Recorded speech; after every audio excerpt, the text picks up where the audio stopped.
O'riqlash degan tanarxi nihoyatda azam bo'lgan o'sin tizash operatsiyasiga barobar. Uning ustiga bu operatsiyada qat'iy mag'lub bo'lmaysiz. Ba'zilar shu o'sin tizash operatsiyasi qilib mag'lub bo'libdi-ku, satlashib qoldi sal. Ammo siz 5 kilo o'riqlab yiqinga, go'zal bo'lsangiz bo'lasiz, hargiz satlashmaysiz. Masalan, ko'zlaringizdan bir xil yo'g'inab, qapoqlaringizdan bir xil qo'sh qapoq bo'lib qolganini, va ingaklarning ushliq bo'lib, mayalarning siziqlarining inoq ko'rinib, bo'yinlaringiz uzun, pochoqning ichidagi bilakdagi bo'ljon go'shtlarning yo'qolganligini his qilasiz. Go'zal bo'lsangiz bo'lasizga, hargiz satlashib ketmaysiz.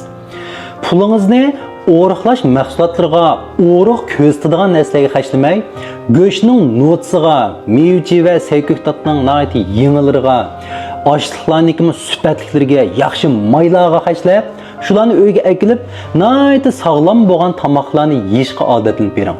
Pulni mishaga xarjlang, shunda yaxshi o'riqlay olasiz. Sog'lom o'riqlagandan keyin o'zingizga bo'lgan ishonchingiz oshadi, o'zingizniki bir ishni nihoyatda to'g'ri qilganligingizni his qilsiz, boshqalarni sizni bo'za qilmaydi, boshqalarni sizni aldayolmaydi. Atrofingizda nurg'un o'riqlayotganlar nurg'un o'riqlash mahsulotlarini ishlatayotgan bo'lishi mumkin. Ammo o'riqlab g'alba qilganlardan so'rab yiqing. Birisimi mahsulot tayin taqmagan. Şu vaqt tamoqni joyida, sog'lom, o'zingizga mos keladigan holatda yeb, ro'y kayfiyatingizni turaqli qilib, odam bo'lgandan keyin ancha-muncha harakat qilib bersangizlar, tabiiylan o'riqlab keta olasiz.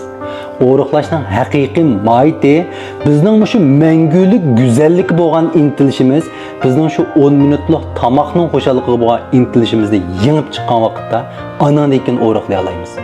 Bek güzel, bek chiroyli bo'lib ketsiz. Siz havas qiladigan shu odamga o'zingiz aylansiz.